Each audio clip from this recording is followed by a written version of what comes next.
Se puede ser liberal y de izquierda al mismo tiempo. No, liberal, ¿qué? Liberal económico no. El liberalismo económico es lo opuesto a una idea socialista de la economía. Es decir, que el mercado mande con sus fuerzas propias y con la mano invisible del mercado.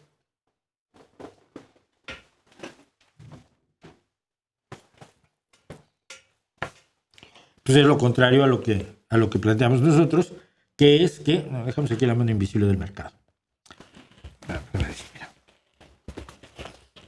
Que es que el mercado y todas las demás actividades sociales tienen que ser reguladas en beneficio de la sociedad.